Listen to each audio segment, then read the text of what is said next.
Hello everyone, welcome to my basement lab. Uh, about a year back, I made a video about how to skip CenturyLink's modem router combination and utilize your own router to get the CenturyLink's fiber working at your home. So you can completely eliminate their router modem combination that they give to you. The one that they gave me had a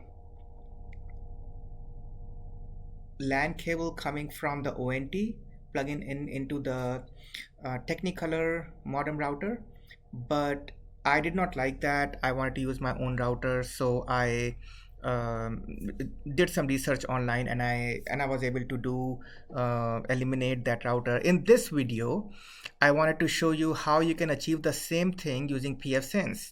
The idea of this video actually I got from one of the comments that I had in the previous video, where one of the persons were asking me about how to do the same thing that I was doing on the Asus router. How can I do that on a PFsense? So this thing that you are seeing right now in front of you, this machine is actually a Dell server, and this is Dell PowerEdge 2102 server. So if you guys look online and do some research, that is one of the most popular servers that people use to build up the PFsense firewall, because it is cheap. The one that I got an amazing deal. It is just for $50 online on the Facebook marketplace, and that was an awesome deal. All you need to do is to download the PFsense latest distribution that they have, 2.4.4 release 3, I think, and the memstick version. Don't get the ISO version, the CD version, but get the memstick version, and then put it on your mem stick, the USB stick, and burn it using Rufus. Plug it in, install it on the on this hardware. Actually, you can use any computer that has at least two LAN ports. I mean, there are ways to make it work with one LAN port as well, one network interface. But if there are two network interfaces, one would be the WAN and second one would be the LAN. So you can plug in into the WAN port of into the one of the NICs can utilize the WAN, and another one would be the LAN. So this is a freshly installed system, and I am gonna boot into it now. So I paused it at the boot screen, and then I'm just gonna let it boot. So you can see, I mean, what the startup process is, how I'm gonna set this machine up. And I know there is some focus issue that's happening right now on this camera. So this camera, okay, it's inverted, this camera. So there is some focus issue, but I mean, I'll be reading through it, and most of the configurations that I'll be doing, I'll be doing using the web browser. So I will switch back to this laptop once the need of this camera is done.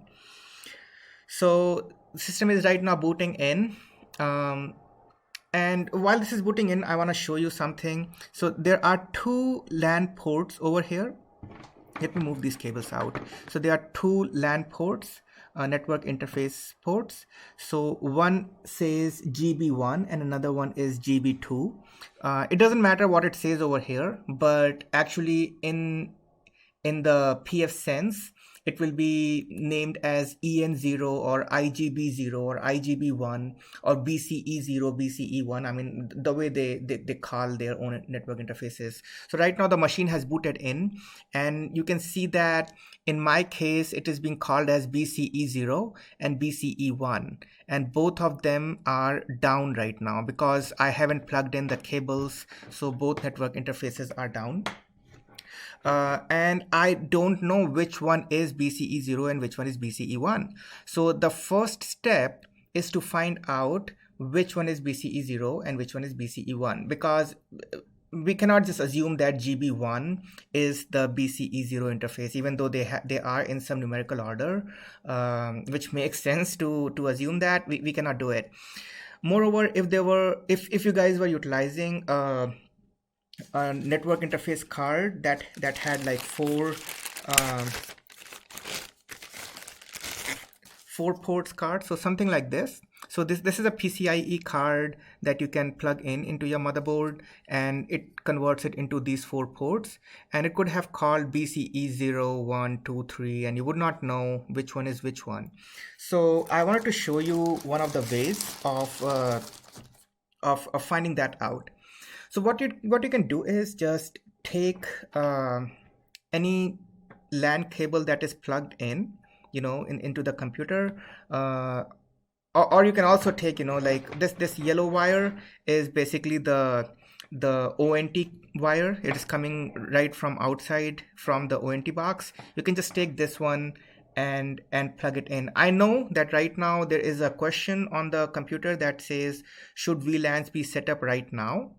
And you can either answer that question right now or just plug in the cable, just to find out which port is which one. So I'm gonna plug the LAN cable into GB1 port right now and see what happens. So once I plug this in, the computer monitor over here says BC0 link state changed to up, which means that the GB1 over here is BCE0. Now let's take this out and plug it, and it says BC0 changed to down. Now let me plug it into the GB2 port over here. So I'm gonna plug it into the second port, and once I plug it into the second port, it says that BCE1 link is up. So I can identify now that BCE0 is the GB1 port over here, and BCE1 is the GB2 port over there. So now that I know that, I can make some informed decisions later on. So just remember, the GB1 port is BCE0 and GB2 port is BCE1. In your case, this would be different, but in my case, this is the setup. So just keep that in mind. So now let's answer the question that was on the monitor. Should VLANs be set up now? I'm not gonna set up VLANs right now, and we will do that later on. So let's do no over here. So I'm just gonna put N and hit enter. And now it's asking, enter the WAN interface name. So now we have two options, BCE0 and BCE1. So what I'm gonna do in my case is I will plug in the WAN cable over here in the GB1 port and make that as the WAN interface. And then I will get the LAN cable out from GB2 port and make that as the LAN interface. So for WAN, I will just type in BCE0, which is the first interface over here. And now it's asking which one I want to make as the LAN interface. So you will see that it is asking enter the LAN interface name. So I'm going to do BCE1 as the LAN interface, and you will notice that over here the BCE0 option is gone. You will see that there was a BCE0 BCE1 option over here, and over here we only have BCE1 option. So let's just put that over here. So I'm going to type BCE1 in here and hit enter. And it says that WAN is BCE0, LAN is BCE1. Are we happy with this? Yes, we are happy with it. And let's just hit enter and let it do the initial configuration. Notice that I haven't plugged in any cables yet. I have just, told the PFsense router that this is what I want to do. This is how I want to proceed. So whenever I will plug in, I will plug in the cable that is coming from ONT into the BCE0 port, and then I will get the cable out of the PFsense router from GB2 port. So I will let this do its job, and once it is done,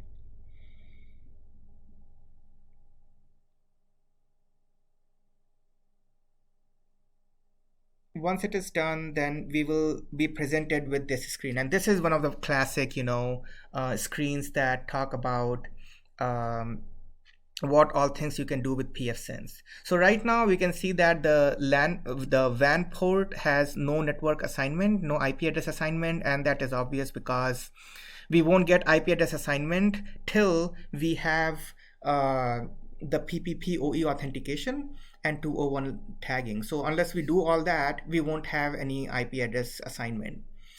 Number two, we also do not have the web interface set up to do those things. How do we get into the web interface? So for us to do that, we will have to take a LAN cable.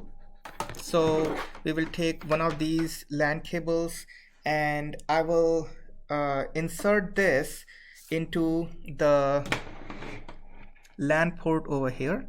So which is, remember we use the BCE 0 port for WAN and BCE 1 port for LAN. So I'm going to put it into the BCE 1 port, which is this one. So I'm going to plug this in, and now I'm going to take my so the other end of this cable is this is a USB cable. Unfortunately, the Surface laptops, I mean, they have only one USB ports available, so I'll have to unplug the camera that was recording the server monitor, but we don't need that anymore anyway. And I will be switching to a different scene over here. So let's switch to this scene where we can see my computer screen. Okay, so the way to get to the router now is to type in the router's IP address, which is 192.168.1.1, and this should technically give us the PFsense homepage. And if it is not giving us, let's do some troubleshooting. Let's do ping 192.168.1.1. let's see if we can reach that. Yes, we can reach it. So maybe it is not doing it because we have HTTPS over here. So let's remove that and let's see. Okay, so I did the HTTP option and it automatically forwarded it to HTTPS. And let's proceed. And over here, the default username password for PFsense is admin and PFsense. So let's just do that, admin and PFsense.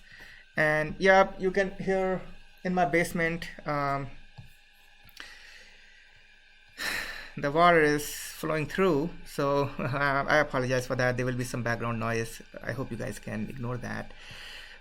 So it is gonna make you change the password. We will do that later on. Let's just do next over here, and Netgate support is available. We can just do next over here as well, and it's asking us to give the host name for it. So let's just do some host name. pfsense.local is what we are gonna have now. And let's do the Google's DNS servers over here. It's not, I mean, you can choose any DNS server you want. I'm just picking up Google's DNS server as an example right now and doing next. And let's choose whatever time zone, doesn't matter. I'm just gonna leave it by let's just do GMT 6 for now. And this is the point where you can either just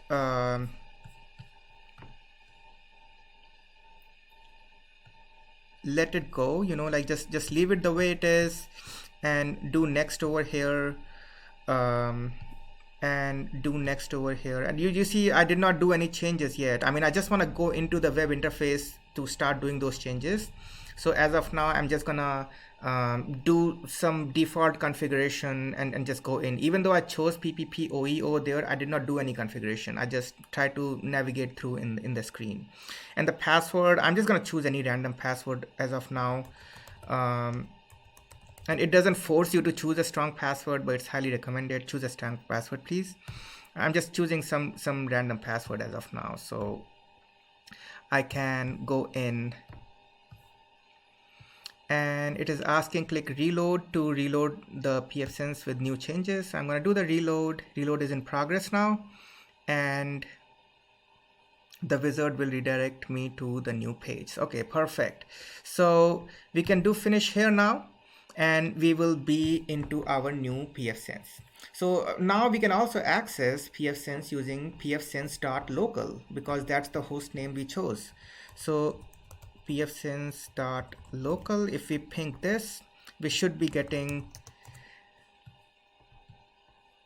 192.168.1.1. So you can see that the DNS is also working on the router right now. So what I'll do is I'll close this tab and I will open pfsense.local to see, without the S, and let it route.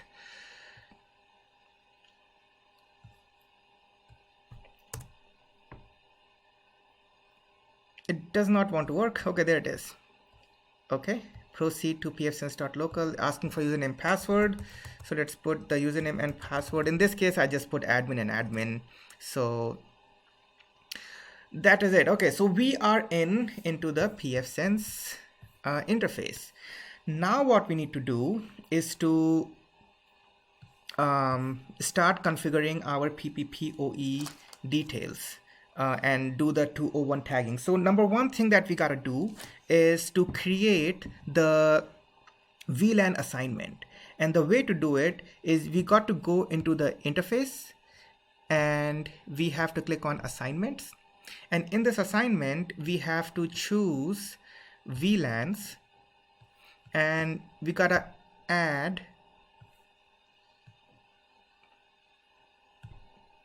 VLAN assignment to one of the parent interfaces. So I'm gonna choose the BCE0 interface because this is our WAN interface. And the VLAN tag that we have to choose is 201.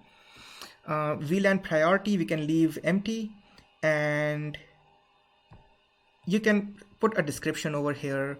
So I'm just gonna put some description that I was playing around with.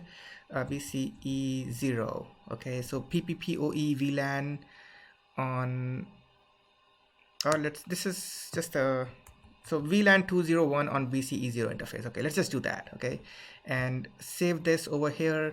So we have the BCE0 interface and 201 VLAN tag over here. Now the second step is that we need to configure the pppoe interface, which is how we will connect to the CenturyLink's network.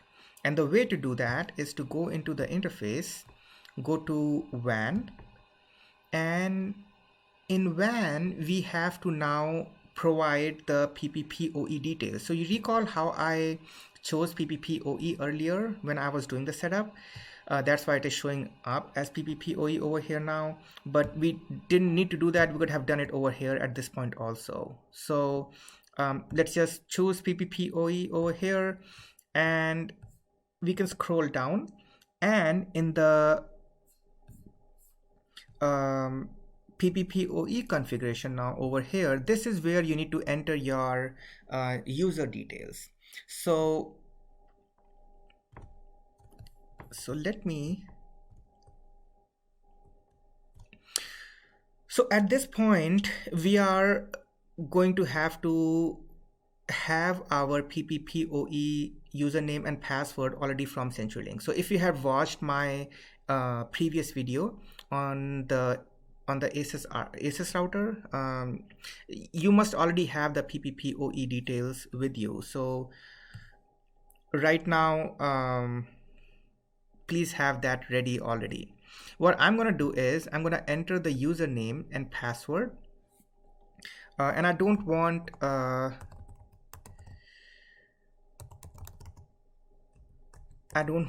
my username and password to be visible. So I'm gonna just stay on the screen and then enter the username and password. And once I am done entering the username and password, I will switch to the other screen. Okay, so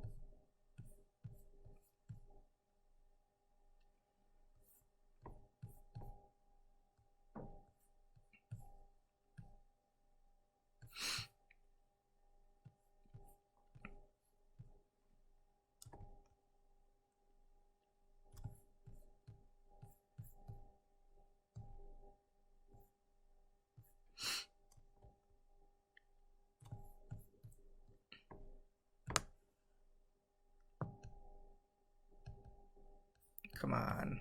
Okay, so we have entered the username and password over there. So let me now switch back to the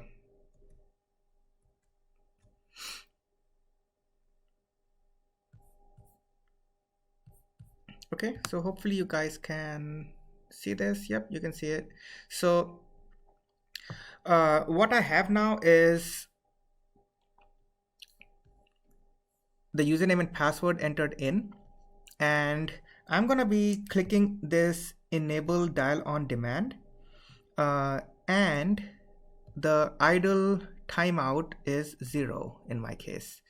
And we will also go to the advanced MLPPP settings.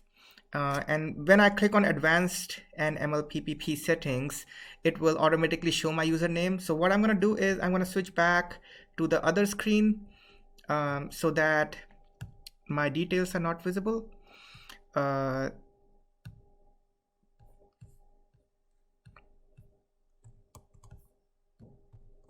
Okay, so let me come back over here. So when we click on the advanced screen over there, this is what we see, right? And we need to choose the BCE 0.201 VLAN. So this is very important. We need to choose that. It may be something else may be selected over here, but we need to choose this one. And then we also have to provide the username again over here on the screen. So let me type my username over here now. And sorry about that, guys. I have to switch back and forth. So I'm putting in my username back again, and I will just click on save over here. Okay, so I clicked on save over there, and let me just switch back my screen. Okay, so I clicked on save, and this is what I see now. pppoe BCE 0201. Okay, that's a big fail. This is what I was trying to avoid, but now it is visible, so I probably will have to hide that. So I accidentally double clicked over here, which exposed my username. I didn't want to do that, still did it. But anyway, now I while I was in that screen, I just entered the description also over there. The description is just something that helps you out. It's not gonna really do anything. If you don't enter a description, you are good too, but entering this is a good idea. So let's do that. And now if we go to the interface assignments back, we will see that we have our pppoe BCE 0201, the pppoe VLAN 201 on AM0 interface. This is the one that is selected as the WAN interface, okay, and the LAN interface is BCE1. So now what I'm going to do is I will plug in the WAN cable, this WAN cable. I will plug it into the BCE 0201. But before I do that, I will just go to the home page, and we will so let me maximize this.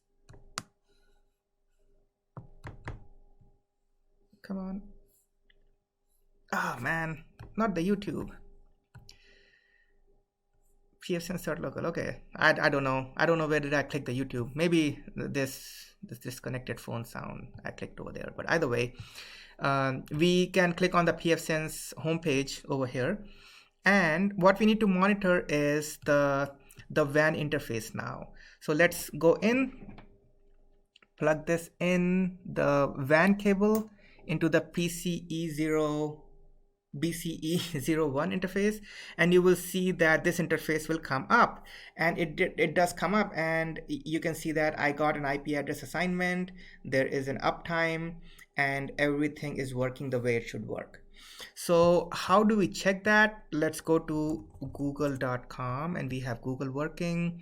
Let's go to yahoo.com. We have Yahoo working. We can also, come on Yahoo, there we go. And we can also do ping google.com, and we have our pings working as well.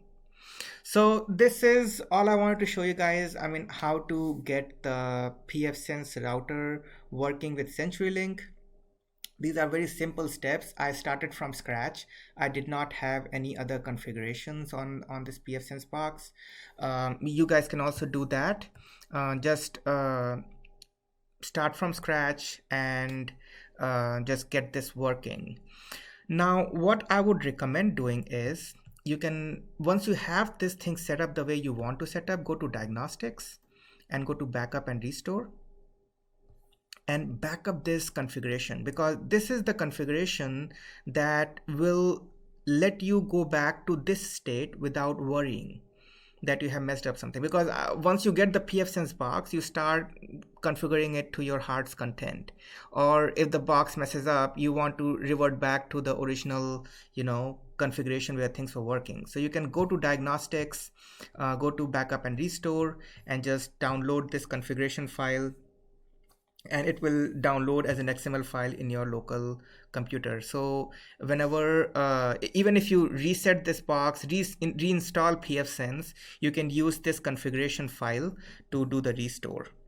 So if I just choose this this file over here to restore, it will just it will restore it to the current settings that I have right now. Okay, this is it. Thank you guys for watching this video. If you liked it, then hit the like, subscribe. That helps a lot. At least it encourages a little bit. Thank you.